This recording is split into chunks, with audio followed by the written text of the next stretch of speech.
Okay, so good morning. We're gonna start reviewing the subjunctive. So in this chapter, we started learning for the first time about the subjunctive. And I want to review today not so much about the conjugation because I think that's something that you need to study, but you can ask me questions if you have already questions about that grammar, but that's more about memorization. I just want to make sure you understand when to use the subjunctive and what it is, the subjunctive. So the subjunctive, you have it in English too. I don't know, many people know this, and I don't know if many people know how to use it, but you have the subjunctive form in English, and it's usually express something that you wish for, or there is an hypothetical situation. So also it's something that is subject to happen if the person does it, but you have no control about what the other person is going to do. So some of examples in English are, if only I were 10 years younger, well, you know, that's an hypothetical situation. I only wish that what you say were true. So you see, this is a different way of conjugating.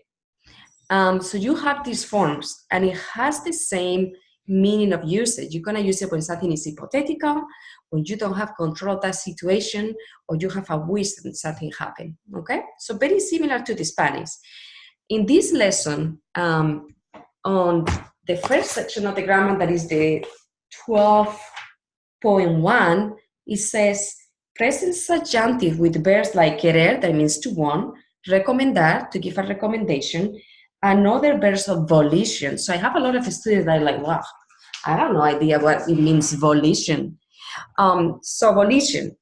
So it's a concept that distinguishes whether the subject or agent of a sentence intended an action or not. So simply it can be intentional or unintentional. So that's what a volition means. So some of those verbs, like querer or recomendar, there is an intention. We don't know if it's going to happen. So those are some of the verbs of volition, in case you didn't know what it means that. So now that we know these basics, you have it in English, the subjunctive, we see the first use because there are many different uses for the subjunctive. Let me show you that in Spanish, wow, we have all of those verb tenses, a lot, huh? When we talk about the modes, we talk about the indicative mode. You probably have read this in your book already, and the subjunctive mode. So the indicative is just the regular verbs that we have learned. We learned the present, right? The present perfect. We learned the preterite. We learned the imperfect. We haven't learned this yet, okay? We will learn the future. So those are forms that we're gonna continue. But this like regular sentence where you are talking and we are not having the subjunctive. That's another mode. The subjunctive is gonna have also a present conjugation. It's gonna have an imperfect, a past, a present perfect. So they are modes. One is the indicative mode and the other one is the subjunctive. And in those modes, there's gonna be present, past, and future conjugations, okay? So now you need to know when are we gonna use one mode, the indicative, that is the regular that we have been using, or the subjunctive. So let's see when we're gonna use that subjunctive. And they have this memorization rule, just to remember the word weird. So we're gonna use it to express a wish or when, okay? Emotions, or an evaluation that you want to give to a person, and not like I evaluate you. No, it's just you're giving like an opinion. When you want to influence someone, or when you want to request something for someone, and then relative clauses, and then when we are expressing that. So those are some of the usage. So Diana was asking, what is the difference between the modes? So are we going to get to that? Yes. So this is where we are getting. The modes, the indicative, is what we have been learning. We are just talking and we are not trying to influence anyone. We're just talking about just expressing a statement, right? And the subjunctive is a little bit different, and that's what we're gonna keep seeing. We see that we wanna express all of these emotions, not that you can express an emotion on the indicative, but one thing is express an emotion about yourself, the other thing is about another person, okay? So we're gonna see how that works. In this lesson, and we're gonna keep building in the subjunctive in Spanish too, but we're not gonna see all the subjunctive. The subjunctive is something that you're gonna continue seeing on Spanish 3 and other Spanish advanced courses. So here in this chapter, we are learning to use it for, we saw for verbs like querer. So we want to influence someone, or recommendation. We're gonna give recommendations. And also the second part of the grammar, the 12.2, is talking about the clauses with time clause, that is when, cuando. So those are the ones that we are seeing in this chapter. When, time clauses, and we are trying to influence some people. So I have a presentation, and in the videos that you have that I posted, I covered this, but I just want to go with you over this part here. So how it's conjugated, I don't want to go over that one, so I just gonna skip it. If you have questions, just ask me, but this is in the video that I posted, so you can see all of how the conjugation works, okay? And let's see if I can go straight to the slide about when to use it.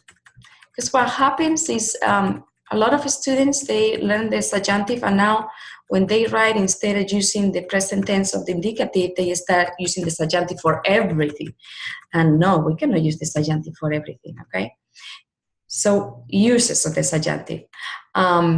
So there's usually gonna be a sentence with two parts, okay? And let's see how is that. There's gonna be a main clause, and then it's gonna be a subordinate clause. And this is very linguistic. So many of you will say, well, it's a subordinate clause. Well, we're gonna have a main clause, and you're gonna have a subject, like yo quiero, and then you're gonna have a conjunction that is gonna connect the two sentences, that, and in this case is que, and then in the other sentence, you're gonna have a different subject. Now it's Juan. And now we're gonna use the subjunctive, okay? Not always that you have a main clause and a subordinate clause is gonna be subjunctive, but here on the main clause, the verb that we are using is one of the verbs that we are learning that is used to influence, and is one of those volition verbs. Yo quiero. Okay, so I want that Juan goes to the party. So why are we using the subjunctive here? And I have that wish, and I want to influence Juan, or I want to just have him to do something, but I have no control of what Juan is going to do. So I cannot say that Juan is going to go to the party. I want that Juan hopefully goes to that party, but we don't know if he's going to end up doing it or not. And that's why we use the subjunctive here. But here we're just using the indicative, the present tense of the indicative. And this is the present tense of the subjunctive, okay? So you see we have different subject, yo, second subject, Juan, and then the first verb, indicative, the second is subjunctive, okay? But if there is no change on the subject, okay, if the subject of the main clause is the same that the subordinate clause, usually we don't use the subjunctive, okay? So yo quiero que yo vaya a la fiesta. That is different. So you see, there are two different verbs, but there is only one subject. You see, it's the same subject. So am I trying to influence myself? Well, not really, right? So the subjunctive over there, it doesn't work. Yo quiero ir a la fiesta, and that's it, okay? And we just utilize one subject, and then the verbo querer, and the next verb always on infinitive, right? So that, I hope it makes sense. I don't know if you guys already have questions. And again, the subjunctive is going to take you a time to master and to understand. So you're going to be working little by little. Just so you know, first verse we're going to learn, there are those volition verbs and the time clauses that we're going to review as well.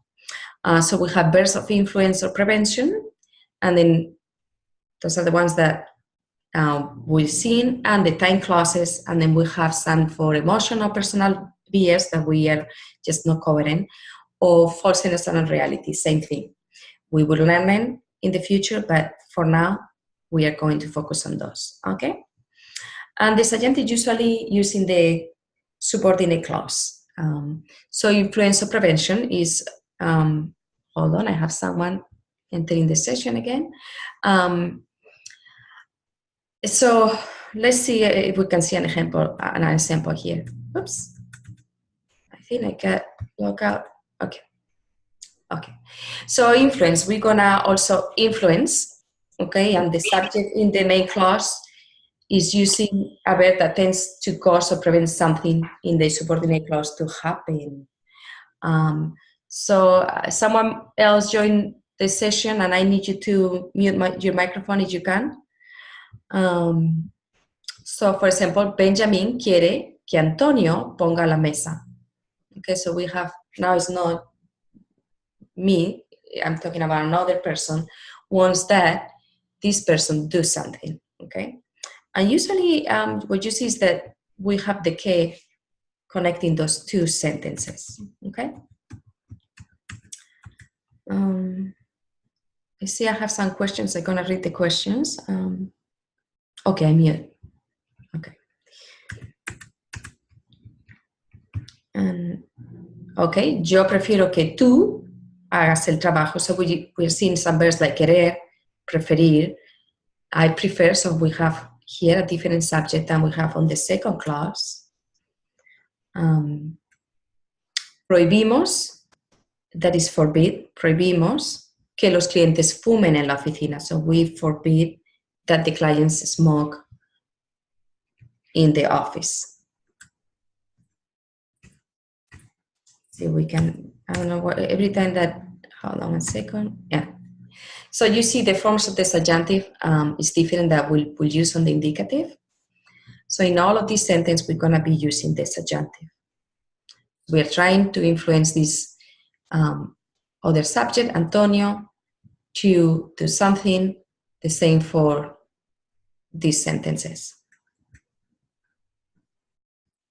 And these are some of the common verbs for influence.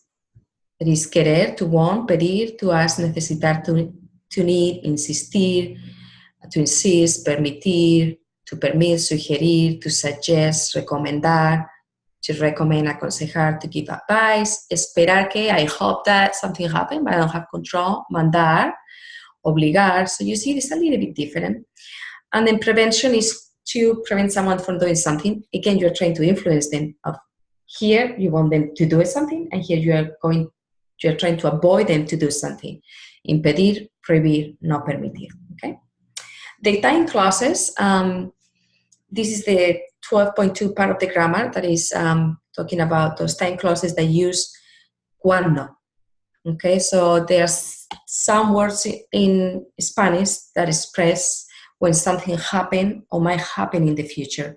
And depending on that meaning, we would use the indicative or the subjunctive. So when the action or state described in the time clause that begins with cuando, en cuanto, o después de que, cuando is when, en cuanto is as soon as, and después de que, after that something happened. And when it refers to an habitual action, the present indicative is used. Let's see an example. Cada noche cenamos todos juntos en cuanto papá llega a casa. So every night we dinner together as soon as dad gets to home. Okay, so that's an habitual action. So we use the indicative. Mis primos siempre consultan con el doctor Wando cuando están enfermos. My cousins always go to Dr. Owen when they are sick. Same thing. is an habitual action, indicative is used. Now, when the action or state described in the clause that begins with cuando, en cuanto, hasta que, después de que, o antes de que refers to a future event, then the subjunctive form is used. Now, you need to remember this, okay? Cuando, en cuando, hasta que, después de que, antes de que, kind of like, oh, you know, this is gonna trigger maybe to use the subjunctive or not. And if it's the future, it's gonna be the subjunctive. Why? Because you don't know if it's gonna happen or not. For example, vamos a comprar la medicina en cuanto el médico nos dé la receta. We are going to buy the medication as soon as the doctor gives us the prescription. So we're using the subjunctive because what happens if we go to a doctor and the doctor doesn't give us the prescription? That thing, that event might not happen, so it's subject to the doctor to give us that prescription. So you see, so subjunctive is something that, remember, that is subject, an action that is subject someone to do something and you don't have control. Cuando mamá se siente mejor, quiero ir a la iglesia con ella. When, cuando, mamá feels better, I want to go to the church with her. Again, we don't know if mom is going to feel better. So we don't know if we're going to be able to go to church. So that's what you have to look. Do I have control or not control? It's referring to a future action. Then I'm going to use the subjunctive. Okay? So here, en cuanto, here we're using the indicative. After en cuanto, the next sentence, this is subjunctive of verbo dar, to give. Cuando, after this clause, mamá se siente. And this should be se sienta mejor. I'm sorry, that's a mistake. Cuando mamá se sienta mejor. Subjunctive, quiero ir a la iglesia. So this is indicative. Okay? And then when the clauses begin with antes de que, that means before, always require the present subjunctive, even when the event refers to habitual actions. Okay? So let's see if we can load the samples. Siempre preparo la cena antes de que llegue mi esposo. I always prepare dinner before my husband gets there. Mañana voy a preparar la cena antes de que llegue mi esposo. So tomorrow I'm going to prepare dinner before my husband gets home. So when the clauses begin with antes de que, always require the present subjunctive. Okay? Even though this is an habitual action, I always prepare the dinner before my husband gets, but antes de que is going to make you to use the subjunctive. Okay? And this is mañana, so it's referring to future. Same thing. We're going to use the subjunctive after antes de que. Okay? So those are the ones that we're covering today because that's part of your chapter. The others we will learn in the future chapters. So we have a few time because Zoom doesn't allow us to use the program without paying for longer than 40 minutes. So I'm gonna let you ask me questions and see you guys understand a little bit what I covered today. With the conjugation, again, I know it can be complicated, but it's easier than you think. Watch my video that I posted with the conjugation and make sure also to read the grammar. But do you have questions about how to use the subjunctive? Or did you not understand how to use the subjunctive? Or you might not have questions. You just right now too lost on this new subjunctive thing. So please ask me questions now. You can unmute your microphone, or you don't have your microphone working. You can type it on that box that I have for comments. So Danny, Diana, Lorraine, Nain, anyone? Good morning, Professor. It's Lorraine. Good morning. Hi, Lorraine. Hi. I missed the first part of it, but I will review everything. I totally didn't put on my calendar that you had this today. No Can you worries. review just a little bit of the beginning, if you don't mind? You know, I recorded. Oh, okay. So you're gonna be able to watch it. I want to make sure that if everyone have questions, they are able to ask the questions now. Yes, that's perfect. I will watch the replay. Thank you. Yes, no problem. But it makes sense. Did you understand the part that you were able to watch? Yes, it makes sense. Thank you so much. These are very supportive for me. I really appreciate it. Thank you. Perfect. Okay, Danny or Diana. No one have questions? I can't believe this. If no question, just tell me, I still don't understand this. Or just tell me, hey, it now makes sense, the subjunctive. Give me some feedback so I understand if this is difficult or not for you. Okay, I have a question here on the chat. They say, oh, that was so perfect. Good. Good review. Hello, who is asking here? Danny. Yeah, it's good review. Good. It's important to understand when we use the subjunctive, because if no, you're gonna go to write a composition and you're gonna start using the subjunctive everywhere. And no, we don't do that. Therefore, specific sentences that you're just trying to influence in this case. So don't now overuse the subjunctive. Okay? And again, don't expect yourself to master the subjunctive. First in this chapter, you're not gonna master. But no, even for when you finish Spanish too, you're gonna know how it works. But being able to put it together, especially speaking, is gonna take you a little bit more time. But at least to be able to use it with verbs like querer, because we use that a lot. Verbo querer, that's a very frequent use verb. So at least try to make sure you know how to use it with that one. More questions or no questions? Okay. Hold on, someone is typing. Okay, I'm really confused. Okay, Nargis, he's still confused. Okay, so is someone asking a question now? Okay, let me see if I can close this presentation.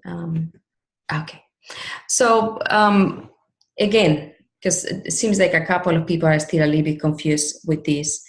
If you miss the beginning, I was going a little bit over what is the subjunctive, and a lot of English speakers, they think they don't have the subjunctive in their language, but actually you do. And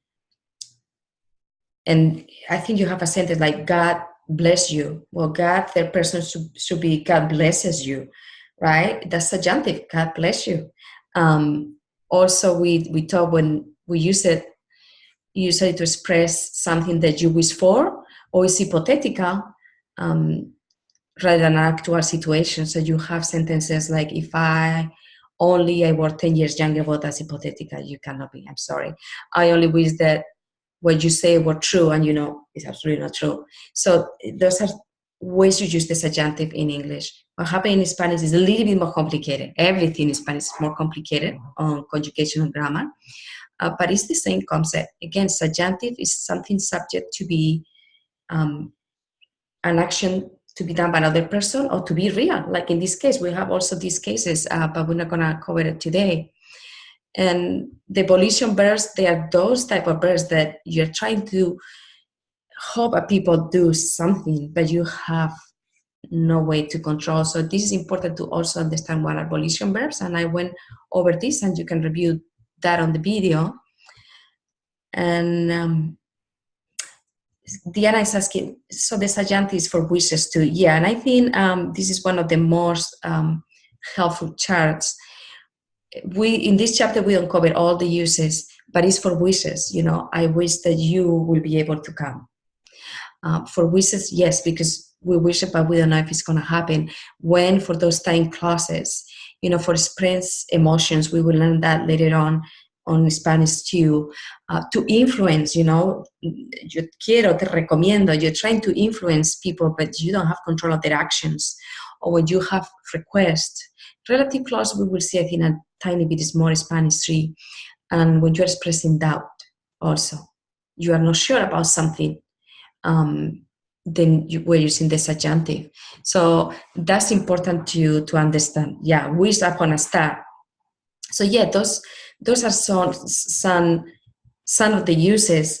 And I know it's a lot, but you're gonna see when we start seeing little by little, it's gonna get easier. And just focus in this chapter on those verbs that we are learning, querer and recomendar, and try to make sure you know how to conjugate the subjunctive. Okay, just querer and recomendar, and the uses of the time clauses that I review.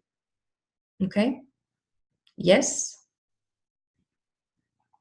Now, for the ones that were a little bit confused, do you understand a little bit more of the subjunctive? And is the PDF board going to be able for us to print? I will post it for you. Yeah, I can totally do that.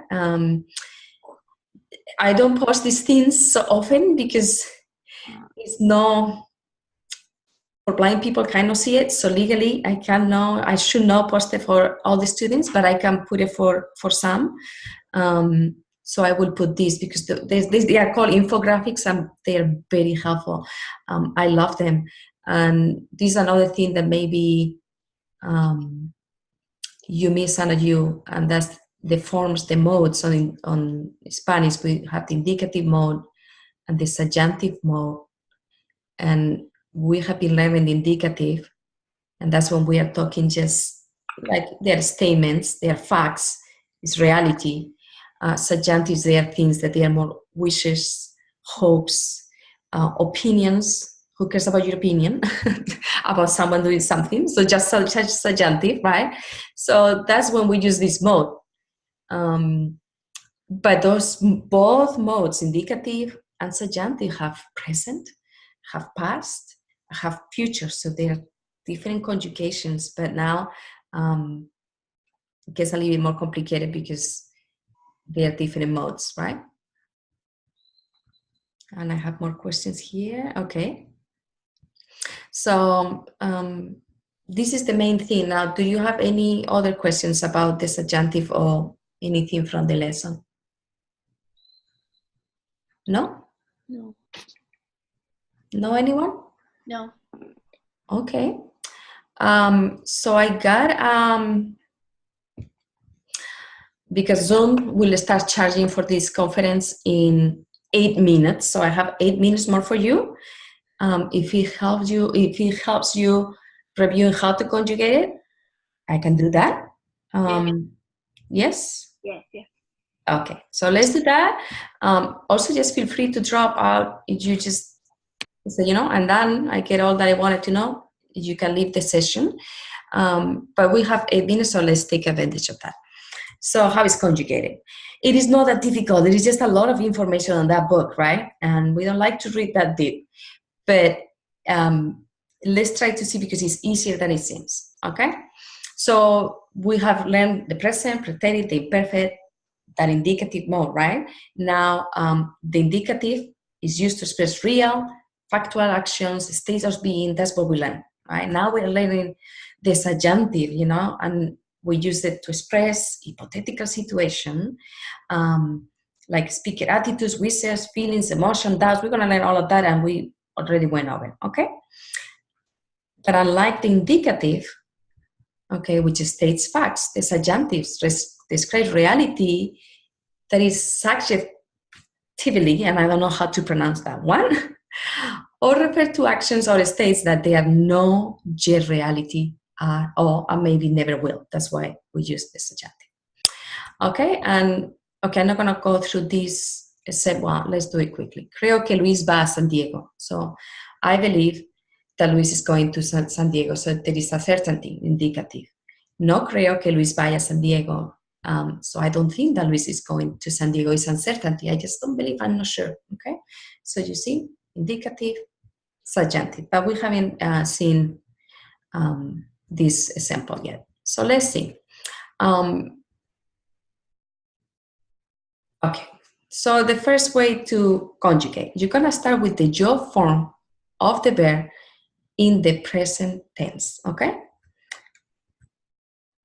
So we have hablo, como vivo. So we start with that first. Then we're gonna drop, because the way we are starting with the your form is because, do you remember there are irregular verbs? Yes, I probably all of you remember we have conocer, yo conozco, decir, yo digo, dormir, yo duermo, hacer, yo hago. Those are the ones that they are irregular on the your form, and we need to start with these forms to create the subjunctive.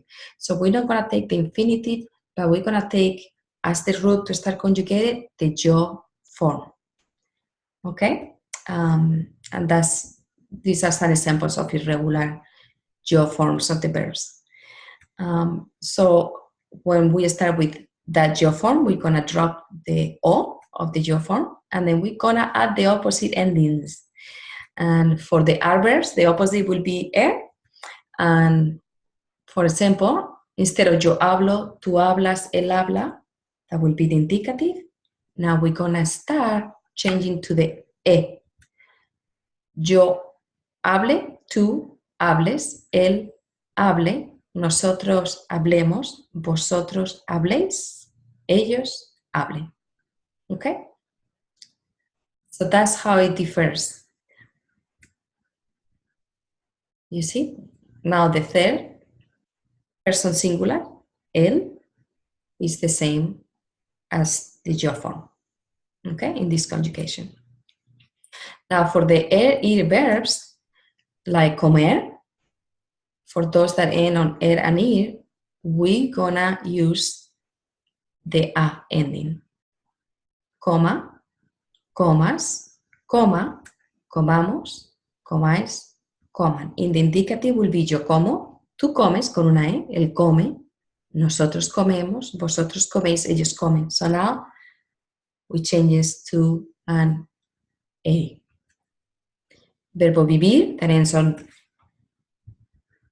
a, is gonna do the same. We're gonna use the a. Yo viva, tú vivas, él viva, vivamos, viváis, vivan. Yeah? And same thing, third person is the same than the first person singular. Okay? And then we have those state changing verbs. Those are a little bit tough, huh? So these, and that's why that part of the grammar goes a little bit longer in this chapter, is because they are telling you there are some changes, and they say for the state changing verbs that are on are and er, they have the same state changes as the present indicative, okay, with the definite ending, but the state changing is the same, okay? But for the nosotros and vosotros form, instead of have the e changing here, we just have the e. And in this one, for the o, just the o. So nosotros and vosotros don't have the same change. That's the difference. So for verbs that have the same change in o to ue, e to ie of the r and r ending verbs, they have the same change like they do in the indicative, but for the nosotros and vosotros forms. Okay? Well, those are the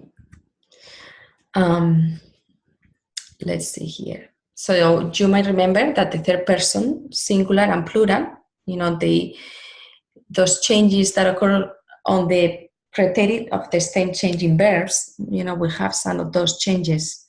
Those changes occur also on the nosotros and vosotros forms of the subjunctive. Okay, so we're gonna have those changes for the IR verbs. So that's when memorization, this is all about memorizing those changes, okay? So nosotros and vosotros, here for those IR verbs with UE, nosotros and vosotros, they don't have the I form. E, sorry, I always confuse IE, the E, in español, the E, okay? So that's when it gets a little bit more confusing, the state changing verbs. So to my opinion, focus on, try to conjugate it on the present, and then review a little bit of the state changings because you're gonna have it on some of the activities.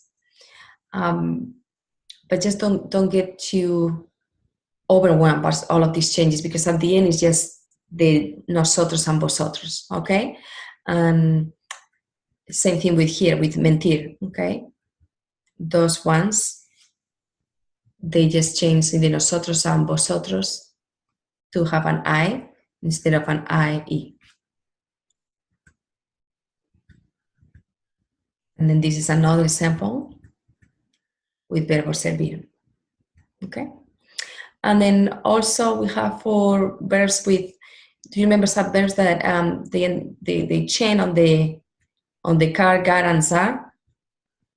I don't know if you guys remember those. Yeah. Okay, like buscar, busque, llegar, llegue. So we have those changes, no? So the following changes occur in all forms of the present subjunctive with those infinitives. So you're gonna keep doing those changes. Yes? Sí. Yes. Okay. Yeah. And then